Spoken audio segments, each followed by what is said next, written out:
They always say the customer is always right, but I know this diamond is real, and the fact that this guy brought in his own cheap little tester. I'm going to be nice. A celebrity walks into a pawn shop, but this isn't just any visit. Rick is about to lose one of his most prized possessions before he even realizes it's gone. When big names step through those doors, the stakes skyrocket, and deals happen at lightning speed. From legendary guitars to championship rings, the game of high-stakes pawning is brutal, and not everyone walks out a winner. Tune in, because when Dana White sets his sights on Rick's treasured samurai sword, things take a shocking turn. Hollywood meets pawn. A man named Robert walks into the shop carrying a poster of Dennis Quaid playing Ronald Reagan.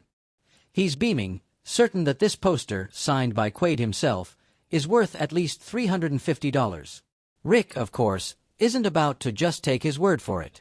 He's been in the game too long for that.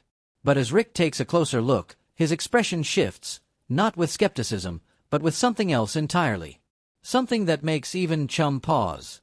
Rick asks the golden question, is this signature real?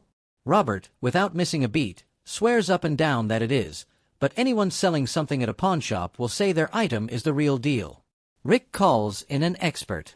Except this time, the expert isn't just some random man with a magnifying glass, it's Dennis Quaid himself.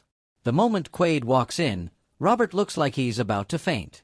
It's all fun and jokes until Rick hands over the poster and asks, "Did you sign this?" Quaid squints at it, tilts his head, and then nods. "He was my favorite president, and I voted for him twice. The first time I voted for him in 1980, I was an actor out in Hollywood already, and I came home. My roommate said, 'Who'd you vote for?' I said Reagan. He said, 'You are kicked out of the hippies.' It's real." Robert is probably thinking, "Cha-ching." But Rick, always ready to negotiate, only offers $100. Robert's confidence wavers, but he plays it cool. They go back and forth before finally settling on $200. Not quite what Robert wanted, but he just met Dennis Quaid, that's got to count for something. Then there's James, another hopeful seller walking in with a Bob Dylan album, Self-Portrait, released back in the 70s. Looking a little worn but still intact, James wants $150 for it, but Rick isn't so sure. He points out that the album isn't one of Dylan's best.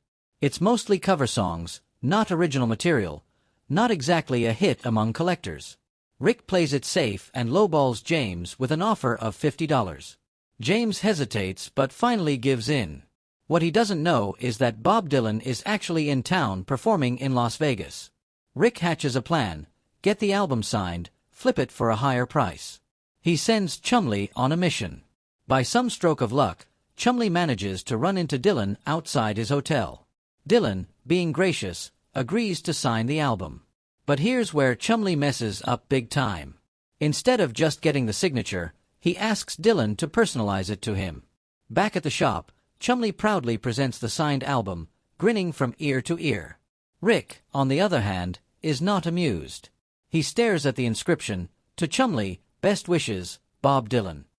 A one-of-a-kind, personally signed Bob Dylan album, but only valuable to one person, Chumlee himself. "I love items. I thought it was fascinating. I didn't know that divers' knives had a special subsection." Rick shakes his head, knowing full well that no one else will want to buy it. Classic Chumlee move. Then there's Steve Carell. At first, Rick doesn't even recognize him. He eyes the man and jokingly says he always imagined Steve Carell would be much shorter. The man finally admits, "Yes, I am that Steve Carell." Carell, instead of selling something, gets interested in a World War II diver's knife. He picks it up, turns it around in his hands, and jokes that it looks more like a billy club. After some laughs, they start negotiating. Carell offers $4,000, which is much more than the original asking price of $2,500, but Rick, sensing an opportunity, pushes it up to $5,000. Carell, not backing down, raises his bid to $6,000. The game is on. In the end, though, Carell decides not to buy the knife. He's just browsing, enjoying the weird and wonderful world of pawn shop treasures. Still, Rick knows that in Las Vegas, you never know who you'll bump into. And then there's Dana White, the president of the Ultimate Fighting Championship, walking in ready to drop some serious cash. Chumlee, as always, lets something slip. Rick's prize samurai sword, which took 2 years to restore, is not for sale. That, of course, makes White want it even more. Chumley, sensing a big payday, tells him it's worth $40,000. White, without hesitation, offers $33,000, plus another batch of swords, for a total of $60,000.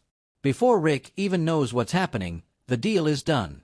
Rick walks in a few minutes later and realizes his prized sword is gone, sold just like that. He's annoyed, but what can he do? The money's already in the register. At least he's got another sword to show White, hoping to sell it for $10,000.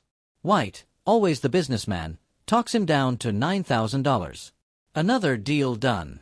Then comes Mick Foley, the hardcore wrestling legend, coming in to authenticate a signed Mankind mask and a Dude Love t-shirt. Chumley, being the wrestling fanatic that he is, loses his mind. The seller, Scott, is hoping for $300 for the shirt and $200 for the mask. Foley confirms that they're legitimate, but Rick only offers $200 for both. I bought this a while ago for $8,500, and since then, I have not gotten any solid offers. So this might finally be the time to make some money on it. Scott, disappointed, decides to keep his treasures, meeting Foley in person. Priceless. Selling his items for a fraction of their worth? Not happening. And then there's the Def Leppard guitar. A stunning blonde woman walks in asking $10,000 for it. It's signed and painted by Phil Collen himself, making it a rare find. Rick, cautious as ever, calls in an expert, who turns out to be Phil Collen himself. Collen recognizes the guitar instantly. He even plays a few notes, proving it's still in top condition. The seller, confident as ever, sticks to her price. Rick, playing the long game, offers $8,800. After a bit of negotiating, they settle at $8,500. And finally, Katie Couric, the famous journalist, comes in eyeing a Mark Twain signature. Corey, not recognizing her at first, mistakes her for Katie Holmes, then Kate Winslet. Couric laughs it off, but she's got her eye on something big. Rick, knowing the value of the Twain signature, prices it at $220,000. Couric balks. She wasn't planning on spending that much. She counters with $112,000. Rick, never one to miss an opportunity, agrees, a fair deal with a nice profit on top. Rick barely has time to process the day's deals before the next unexpected item turns up, a guitar too illegal to sell. Imagine buying what you think is a regular desk, only to find out later it has a built-in gun. That's exactly what happened when someone picked up an old desk at an estate sale. Turns out this wasn't just any desk. Push down on the inkwell, and a bullet fires out through a hidden trapdoor. Now, before you start thinking this is some kind of ultimate home security feature, let's break it down. The gun itself wasn't exactly practical. It was small caliber, maybe a .22 short, and there was no barrel. That means the bullet didn't have much power behind it, more of a painful inconvenience than a real defense weapon. But here's where things got tricky. Firearms made before the late 1800s are considered antiques and don't require registration. However, no one knew exactly when this gun desk was made. If it was manufactured after 1898, then it's a problem. Rick had to bring in an expert just to figure out whether he could legally buy it. The verdict: the desk was too much of a gray area. The only way to sell it legally was to have a gunsmith deactivate the firing mechanism. Not exactly what you want to hear when you're trying to make a quick buck. Next up, a guitar that looked innocent enough until you realized it was made out of tortoise shell. That's right, back in the day, tortoise shell was used for all kinds of things: combs, sunglasses, guitar picks, but it was eventually banned because turtles are endangered.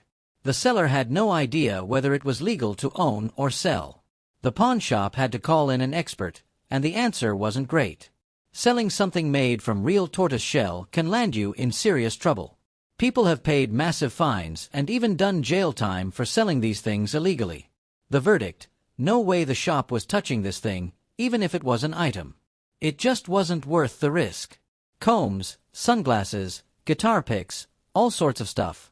It looks cool and it's incredibly durable, but some tortoises became endangered, so in the early 70s, the trade in tortoiseshell was banned. Then there was the 1950s German spy camera. At least that's what the seller claimed it was. Tiny, About the size of a cigarette lighter, it did look like something straight out of a secret agent movie. But was it actually used by spies? Probably not. Real spy gear doesn't usually end up in the hands of random people. And then there was a bigger problem. Engraved on the camera was a name and social security number, which someone had scratched out. That's a huge red flag. Serial numbers and engravings being removed is a major no-go in the pawn business. It could mean the item was stolen. At the end of the day, the shop couldn't take the risk. Whether it was a real spy camera or just an old-school gimmick, it wasn't worth getting in trouble over. Championship rings are always valuable, especially when they come from big-time college football teams. But this Penn State Orange Bowl ring from the 1970s had a major problem. The original engraving had been removed. That meant no way to trace who originally owned it, which is a huge red flag in the pawn world. Buying something with a missing engraving is like buying a car without a vehicle identification number. It's just not happening. The seller was out of luck.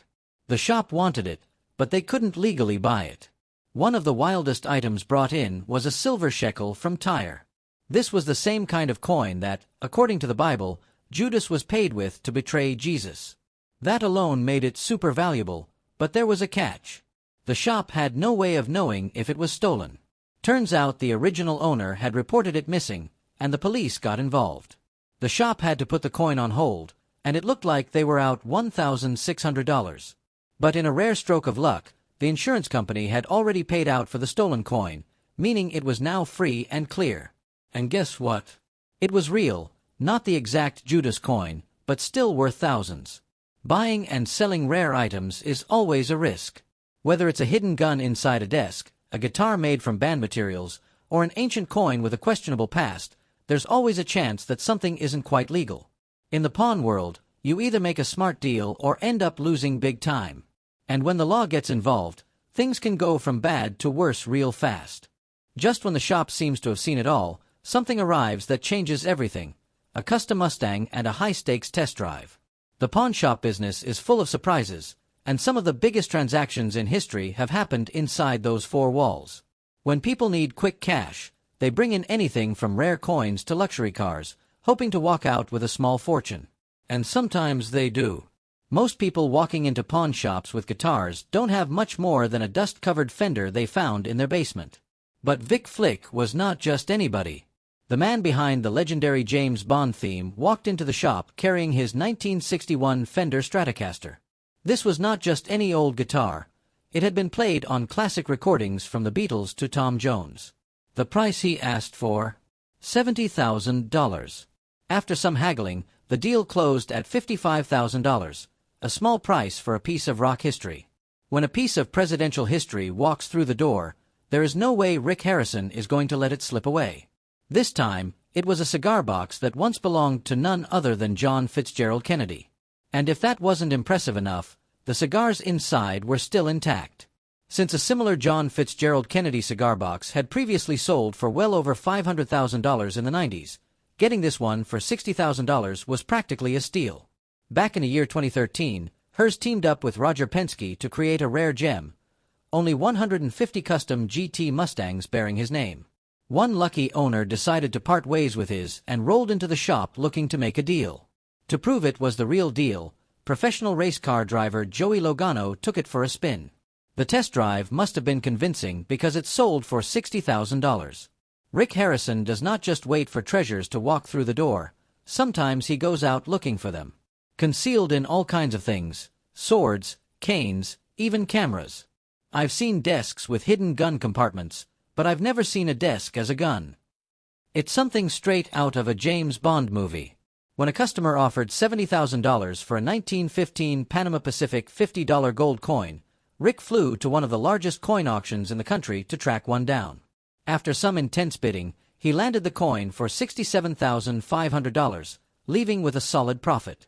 Rick found himself in a tough negotiation battle over a custom 1932 Ford Roadster with a sleek black paint job and a roaring 500 horsepower engine. This beauty was barely touched, having only 450 miles on it.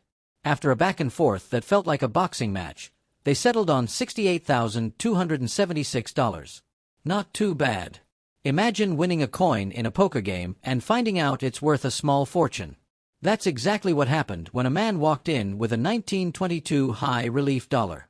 He thought it was rare and valuable, asking for $20,000. Turns out, he seriously underestimated it. After an expert took a look, the coin's value shot up to $80,000. Whoever lost that coin in poker probably regretted it forever. Vic Flick's guitar was impressive, but it was not the most expensive one to hit the shop. That honor goes to a 1941 Gibson SJ200 once owned by Stephen Stills of Crosby, Stills, and Nash. The seller even had the bill of sale signed by Stills himself. With proof like that, Rick was not going to let it slip away. After some bargaining, he pulled out $85,000, making it one of the biggest guitar buys in Pawn Stars history. If one legendary guitar wasn't enough, here was another, a Les Paul. The man who practically invented the electric guitar had a massive influence on rock music, cars, and apparently this thing is in great shape. But unfortunately, the seller knows it too, so we're going to have to talk him down a bit. His wife, Mary Ford, was also a music legend in her own right, so when a guitar of hers showed up at the shop, the price tag was bound to be high. The seller originally asked for a jaw-dropping $250,000. Rick worked his magic and got it down to $90,000, knowing it could be worth even more down the road. A 1932 Lincoln Roadster with a powerful 12-cylinder engine rolled into the shop, looking like it had been frozen in time. The owner knew he had something special, and he was right. The deal closed at $95,000, making it one of the most expensive cars ever sold in the shop. But that wasn't even the end of it. Another car, a Shelby GT350, also got a buyer at an even $100,000. This was not just a single item, it was a haul. A man walked in pushing a cart loaded with over 200 pounds of silver, pre-1964 coins, silver bars, and a massive pile of precious metal that had been sitting around for more than a decade. His father had advised him to invest in silver, and it paid off big time. After some weighing and calculations, Rick shelled out $11,000. That is what you call a good day at the pawn shop. Are collectibles and precious metals the safest long-term investment or just a gamble? Let us know what you think in the comments. Don't forget to like, subscribe, and hit that notification bell for more incredible pawn shop finds and high-stakes deals.